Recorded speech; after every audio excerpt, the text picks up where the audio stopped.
Guam is at a crossroads right now. And how we, as a people, address the issue of living wages will determine whether or not our people are going to be able to stay on Guam much longer. And it's not just me saying this. We're also hearing the same thing from the Board of the Federal Reserve, who issued a report in May 2018 entitled Economic Well-Being of U.S. Households. And as I read the report, it occurred to me it would be very compelling if I took Guam data and compared it to the U.S. data. So I did a survey here of people working on Guam to collect the information to match against the federal report. According to the Federal Reserve, 30%, 3 out of 10 adults, have variable incomes that makes it hard to pay bills. Here on Guam, 37% of workers have variable incomes, meaning most of them have shift work.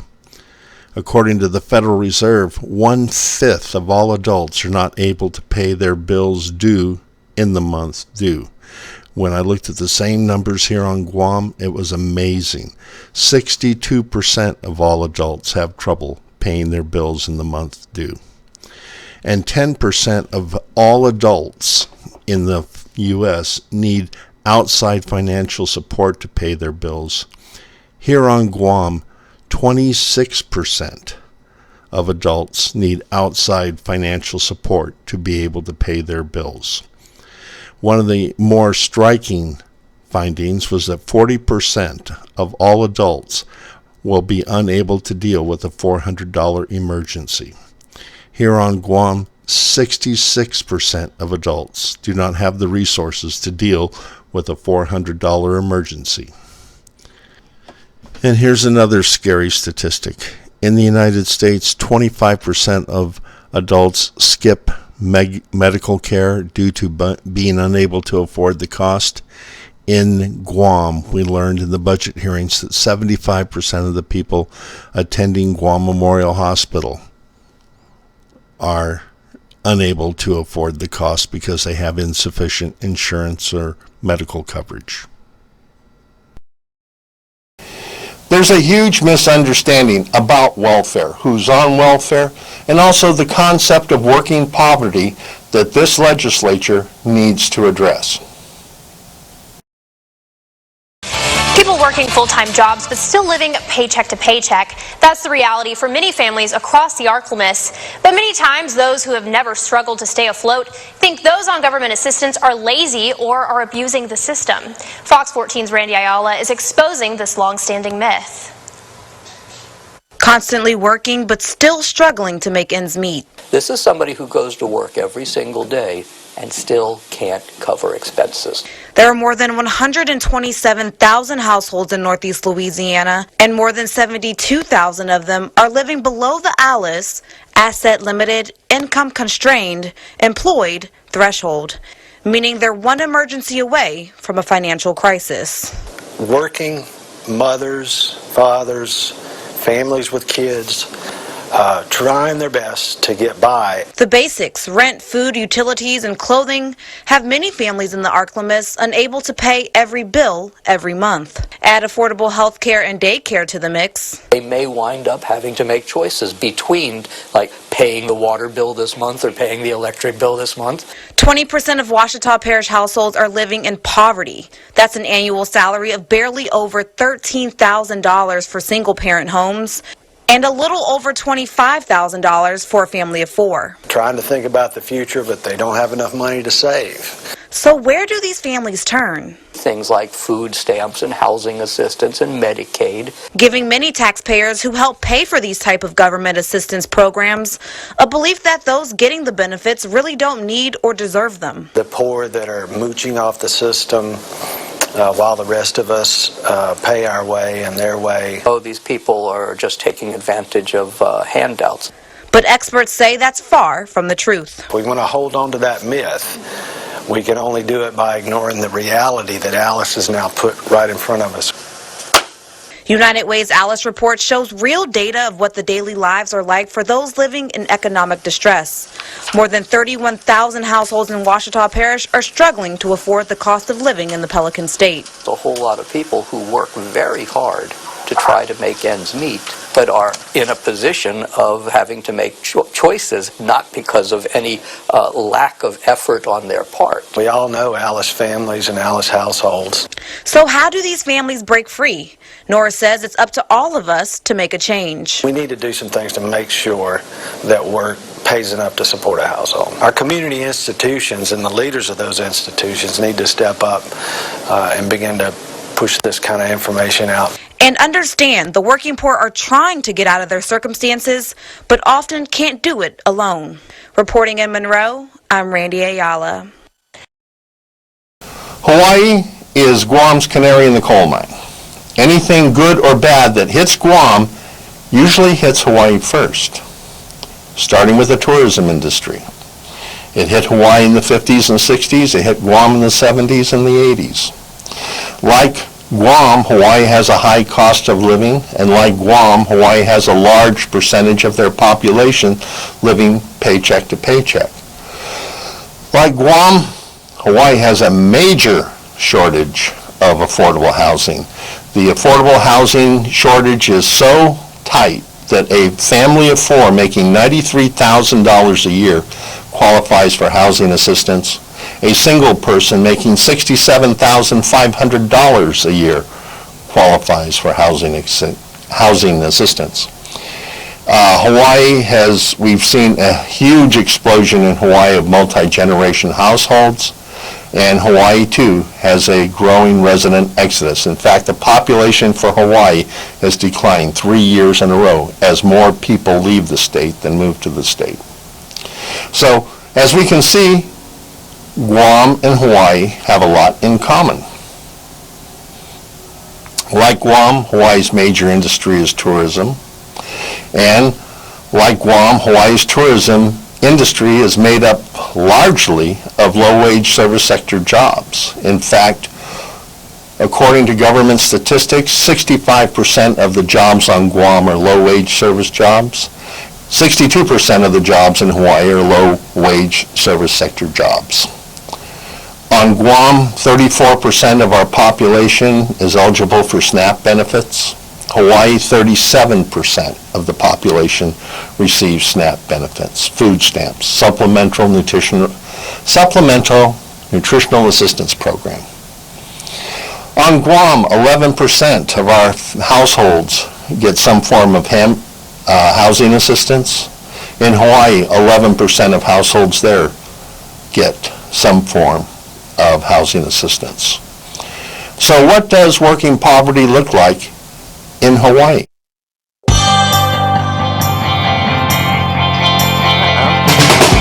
Our time for Howard's Illustrated Economics, and this morning, new figures on Hawaii's minimum wage. Yeah, I've done many stories about small businesses that worry about a higher minimum wage, but for balance, there's this new report that tells you who could benefit from a higher minimum wage.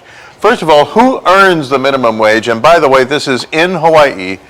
Fewer than 5% of our minimum wage earners are teens. I mention that because for years there was this argument that teens don't have to make more than a low wage because they're not actually living on it. But that's less than 5% of minimum wage earners. 56% are women.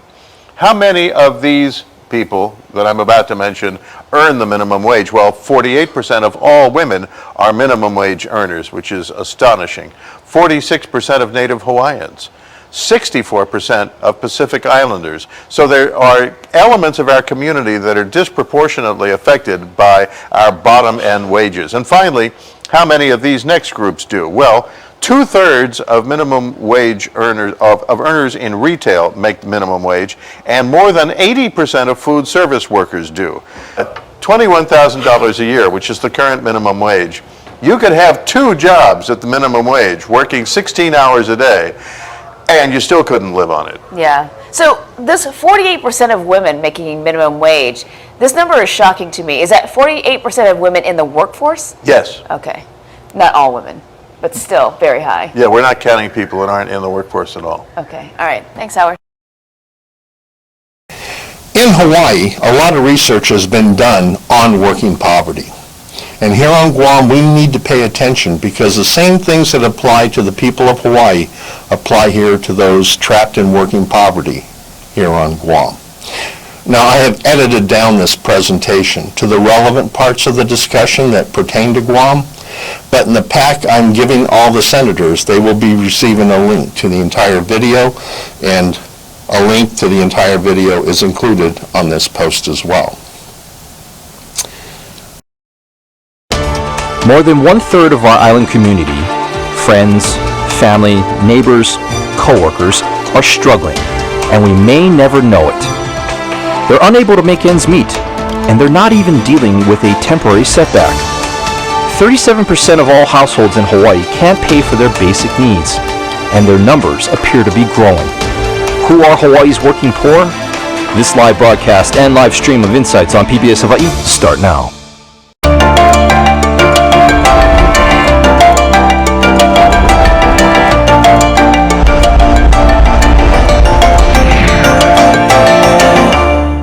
Aloha and welcome to Insights on PBS Hawaii. I'm Yanji Denise. A study of financial hardship in Hawaii was recently released as a call to action to help identify those in our community who personify the acronym ALICE, or the Asset Limited, Income Constrained, and Employed. The report examines the basic American belief that if you work hard enough, you can support your family. The findings suggest that is not the case for approximately 165,000 households in our island state. The study also debunked some long-held stereotypes and assumptions about those who provide financial support for their families but could be considered working poor. Occupations by employment and wage in Hawaii. We are talking about retail salespeople and waiters and waitresses, cashiers. Tell us about the kind of money that these folks are pulling in. I personally feel this is probably the most scary chart out of the whole report. If you look at this graph, or this chart, the top 7 occupations, if you had both members of a 2-parent household working, that household requires $36 an hour total to survive. And if you take 2 folks out of the top 7 occupations, add their salaries together, you don't get to $36 an hour. What that means is that's why folks have to have second jobs. That's why they have to be working evening. They have to work long hours like Z mentioned earlier. Rick, adding to that, says this is caused by a low-wage, high-rent economy, not by quote-unquote lazy poor people relying on handouts. The same economic crunch drives much of the homeless that many full-time workers suffer in Hawaii. When we look at the numbers, and I want to grab that first graphic just to dive right in, if you could tell us, who are we talking about here? The ALICE population are folks that are above federal poverty level and below about $73,000 in income for a family of 4.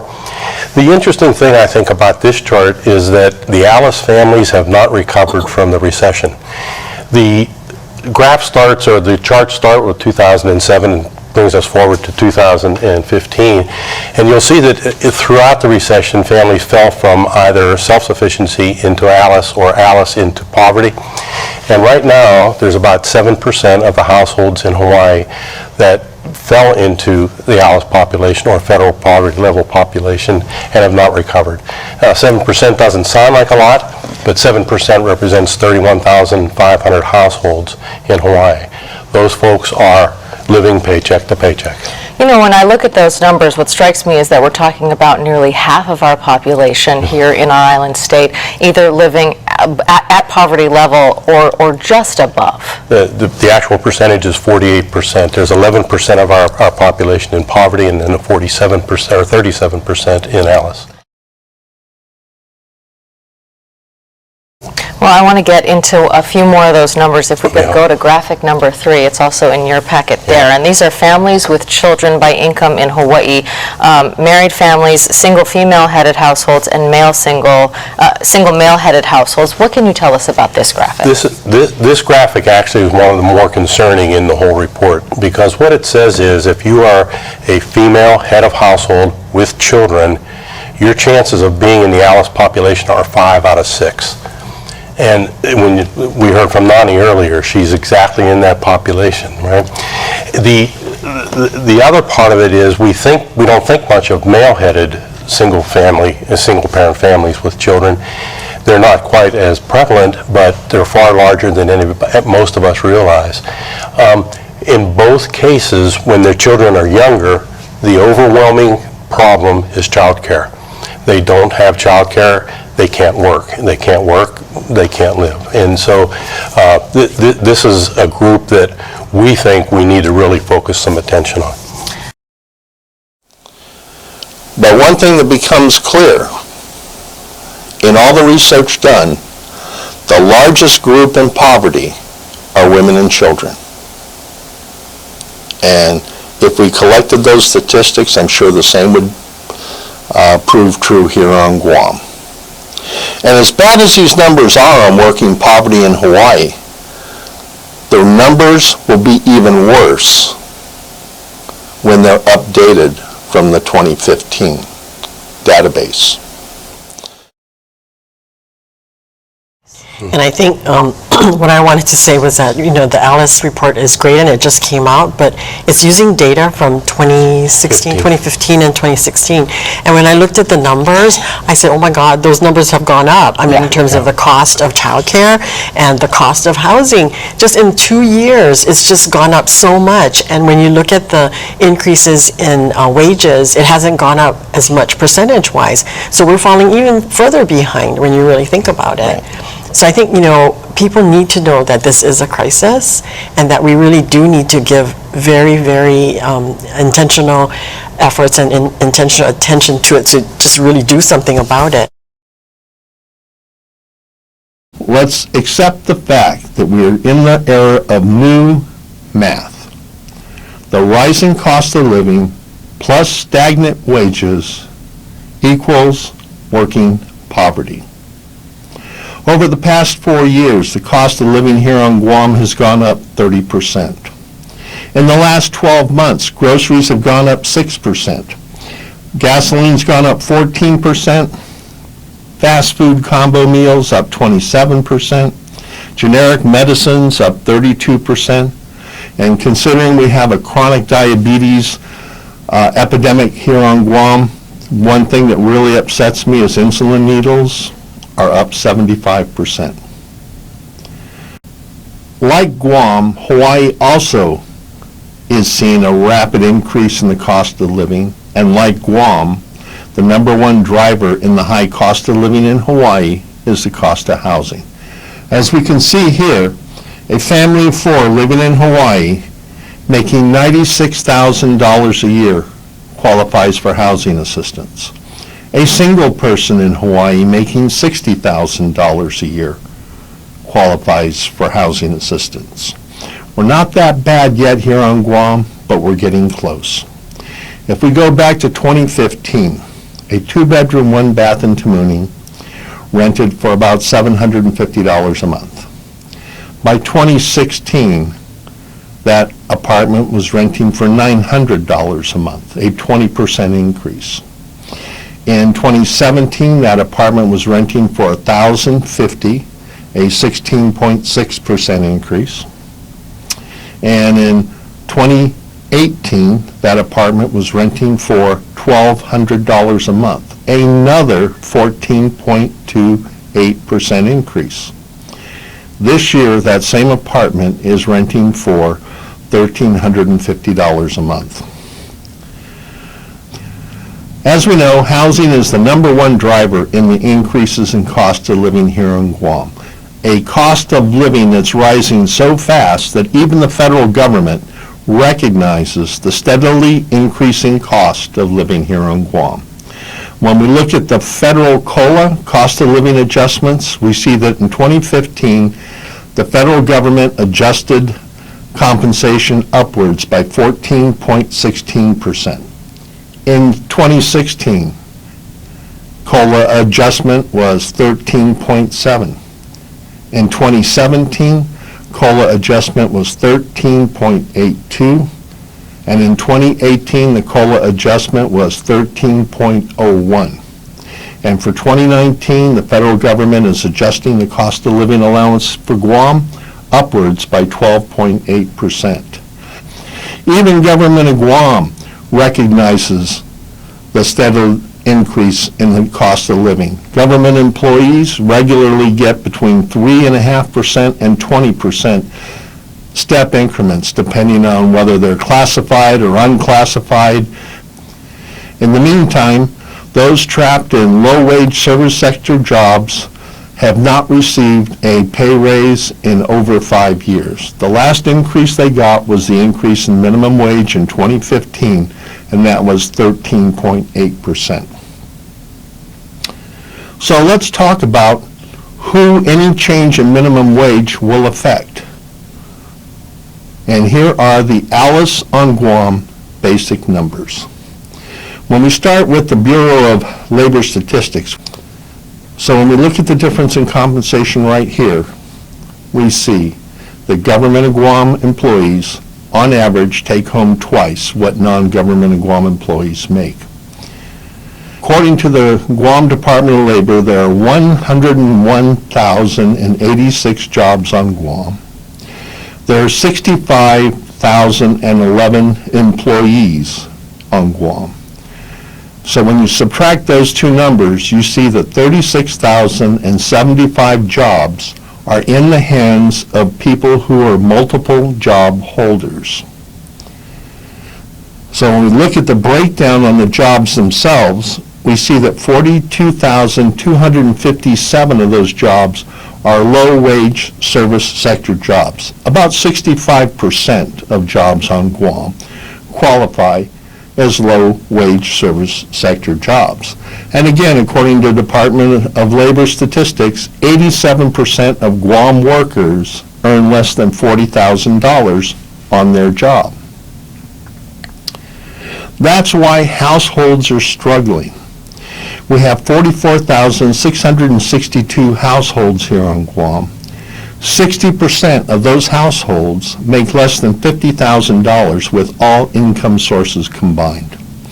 11% of those households are receiving housing assistance, and the waiting list is very long. So let's take a look at how Alice workers on minimum wage or just above minimum wage are forced to live. What is it like to live on minimum wage, even in a state with the highest wage in the country?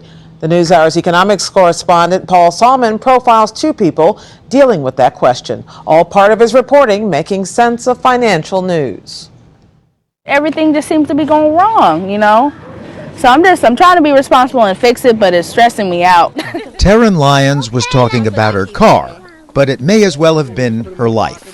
The 25-year-old single mother of two, a high school dropout, works as a crew trainer at a McDonald's in Seattle, earning $9.85 an hour, just above the state minimum wage of $9.32.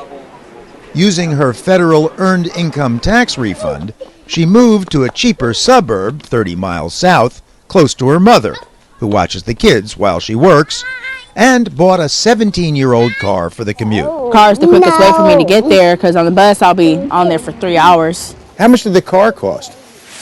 $2,500. And how many miles does it have on it? A lot. Let's see. It starts with More than 200,000 miles on it? Mm-hmm. No wonder she's already had to spend nearly $1,000 in repairs, and on the day of our scheduled interview, the car was acting up again. The steering wheel thing is loose. I guess it's the steering wheel gear and the steering pump. The steering wheel gear itself is $350 just for a used one. With a wiggly wheel and low on gas, Lyons couldn't get to her apartment, where we were to have met. Asked us to drive to the parking lot of her cousin's housing complex next town over. How can you possibly afford to live anywhere near here at $9.85 an hour? It's really hard. I have a roommate. That's how I had to do it. And how much is your rent? My rent, if it was me by myself, it'd be $10.95. So since there are two of you, $5.50 a month. Yep. And how much for food? I do get help with food stamps, but you know, because I've had my little 10 cents raise or whatever raise, they take like 100 or so away, so I only get $3.55. And my kids, they're growing, they eat more than me. Come here, this car coming. Sometimes Lyons eats at McDonald's, where she gets a 50% employee discount. If you didn't work at McDonald's, could you afford to eat at McDonald's? If it wasn't for the discount, I just wish I didn't have to depend on stuff like that, you know? But I've stayed with fast food because, you know, I got a criminal background. And the criminal record? Theft, 3 misdemeanors. Shoplifting. Shoplifting. And why? I've been in some homeless situations, had to steal diapers, food for my children. No excuse for it, but that was why I was doing it. And did you wind up doing time? A little bit.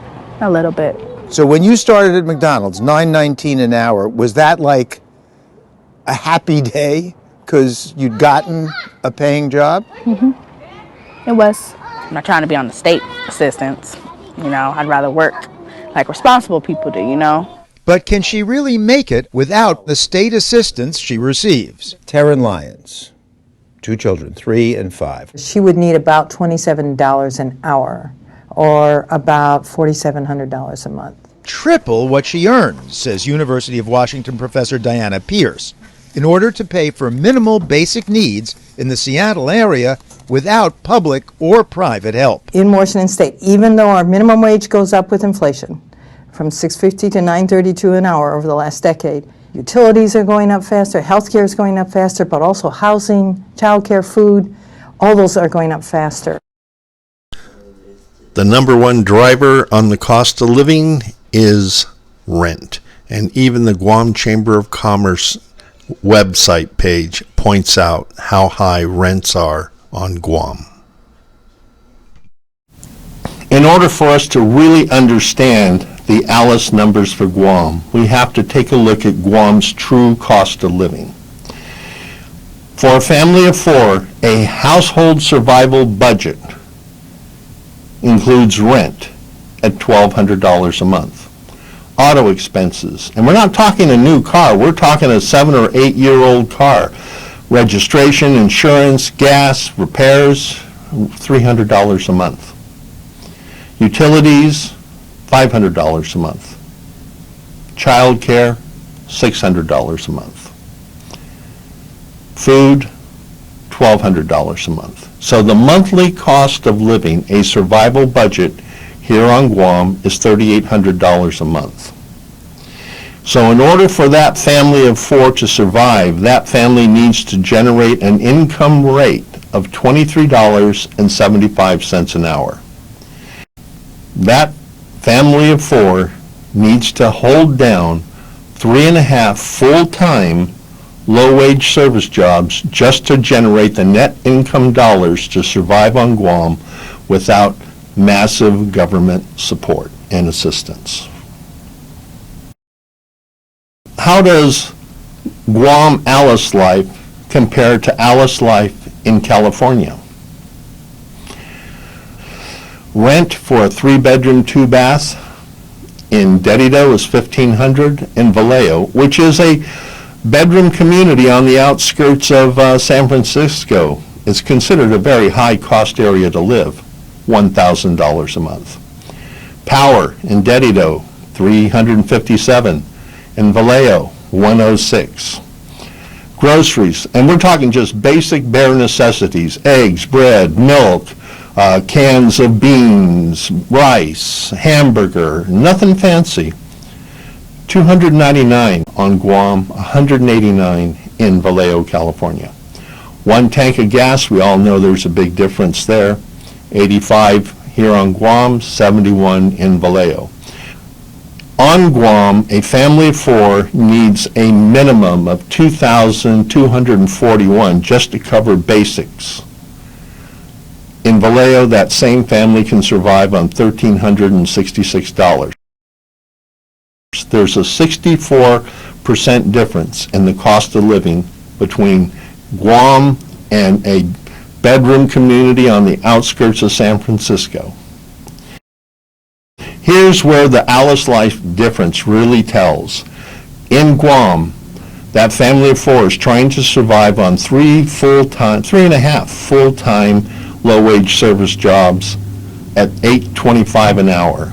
In Vallejo, that family is surviving on 2 full-time low-wage service jobs at $12 an hour, because there's a 45% difference between the minimum wage here on Guam and the minimum wage in California.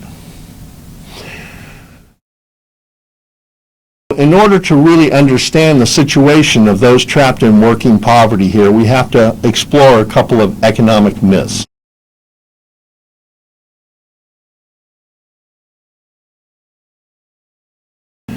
The first one is people against minimum wage increase will tell you, let the free market decide wages. Well, Guam is not a free market economy. As government expenditures make up 34% of the gross domestic product. When we look at other regions, Puerto Rico, government expenditures are 14%, Hawaii it's 12%, most states are between 8 and 11%, but here on Guam we're at 34%. 1/5 of our workforce works for the government. 4/5 of the employees that don't work for the government, 82% of all employees, work in the hospitality industry or small businesses here on Guam. And most are trapped in low-wage service jobs. So what we see is a large group of employees waiting for opportunities to join government of Guam. But a funny thing happens. Every year we hear politicians talk about the need to raise government salaries to make wages more competitive to private industry. Recently, Guam Water Authority got approval for a rate hike, in part to fund raises to make administrative positions more competitive. The legislature just passed a pay raise for Guam Election Commission staff members, and the new budget appropriates $350,000 for another government pay study. Very rarely do we see government employees leave their government jobs to go to work in hospitality. But every business here on Guam can tell stories of their best workers who left to go take government jobs.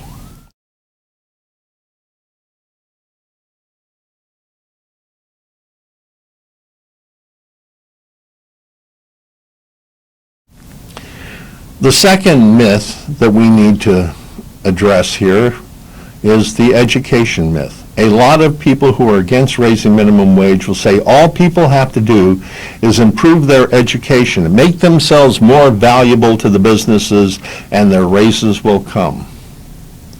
Well, nothing could be further from the truth, and I'll tell you why. Guam's education factory, University of Guam, Guam Community Colleges, and the Department of Education graduate 2,500 students every year. Guam's business community creates 1,000 new jobs every year. That's a job shortage for each graduating class of 1,500 jobs. And that shortage creates a surplus of people looking for work, which gives businesses the power to keep wages low because there are so many people looking for jobs. The fact that there are so many people looking for jobs is one reason why the Guam military recruiters are #1 year after year after year, far ahead of #2. And also we notice that Hawaii and American Samoa, which are kind of in the same position as Guam, are in the top 6 as well, for the exact same reason. Economies that don't generate high-paying jobs or enough jobs for their graduates. There was a new study recently that pointed out that according to the U.S. Department of Labor, most jobs on Guam pay a lot less than wages paid for the same jobs on the U.S. mainland. The reason wages are artificially low is there is no competition for employees. We have thousands of people looking for work. Recently, I went to the job fair held by NAVFAC. Most of the people I talked to there had a job. They were just looking for a better job. I also went to the job fair held by the University of Guam. And again, almost everybody I talked to already had a job or two and were looking for a better job.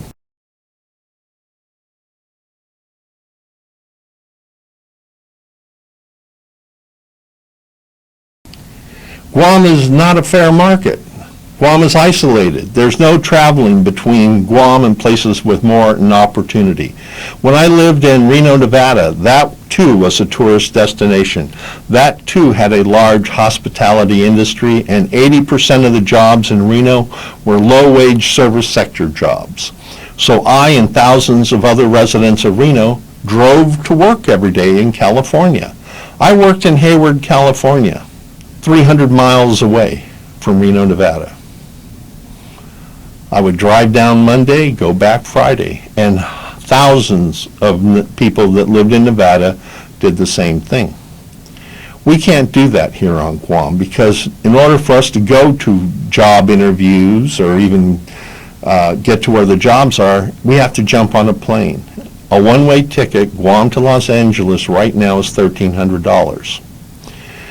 Puerto Rico is a different situation. Their economy collapsed in 2015, and since 2015, they've been losing around 5,000 residents a month, moving to places like Raleigh-Durham, where a one-way ticket is $160 to $220, or to Atlanta, where a one-way ticket is around $200, or to Miami, where a one-way ticket's between $150 and $200.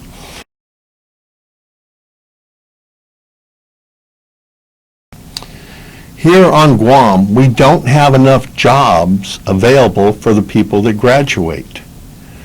I did an online search on May 22nd. On that day, there were 422 job openings on Guam. That same day, there were 12,746 job openings in Salt Lake City. The same day, there were also 36,023 jobs open in Dallas-Fort Worth area. And in the Southern Cal region of Los Angeles and Orange counties, there were 52,053 jobs available. See, worker shortages and other labor markets are bringing companies to Guam to recruit. North Dakota is experiencing the opposite situation of Guam. Their oil boom industry is pulling workers away from other traditional employment to the point where employers in North Dakota are having trouble finding employees. So they came to Guam and recruited people here on Guam to go work in North Dakota. Recently, we had Norwegian Cruise Lines here running a job fair to get applicants to work on the cruise ships. Right now, 31 states, counties, and cities are raising minimum wages this year because competition from other markets and other industries is causing worker shortages. Guam should be one of those areas raising minimum wage. Because right now, when we look at the efforts to raise minimum wage in these other states, we see that contrary to all the doom and gloom we're hearing from people against raising minimum wage, the increases in minimum wage are stimulating the local economy. And think about that for a second. When people have more money, they spend more money. And the advantage of paying our low-wage service workers more money is they will tend to spend most of that increase locally.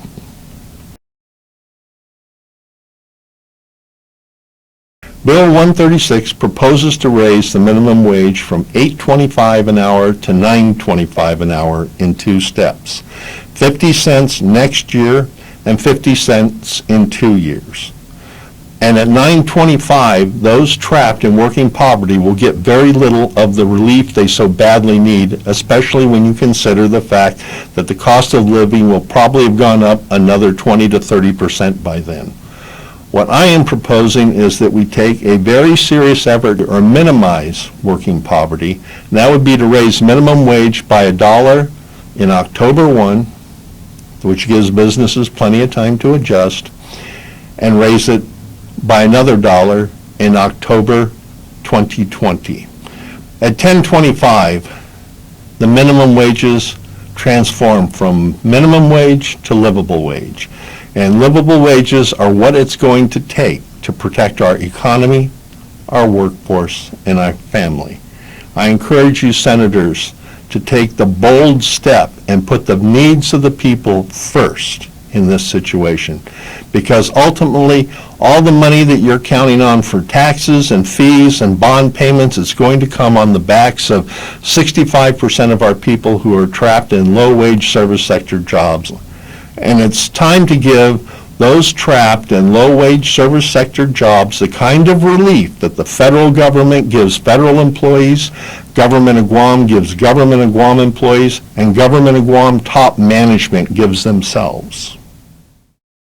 Because, you know, I've actually come to a place, born and raised here, only lived in Hawaii my whole life. I've never lived anywhere else. Part Hawaiian, but I've kind of come to a place in the last couple of years where I've accepted that I might not stay here forever. My daughter might not make Hawaii her home. And that's okay. You know, before that, I would have never considered it. And I've made some pretty big decisions based on thinking I will be here forever. But, you know, working in the environment I've worked in, seeing what I've seen what hasn't happened yet, I kind of have come to terms with it's not the Hawaii I grew up in. Not to say it's better or worse, it's just different.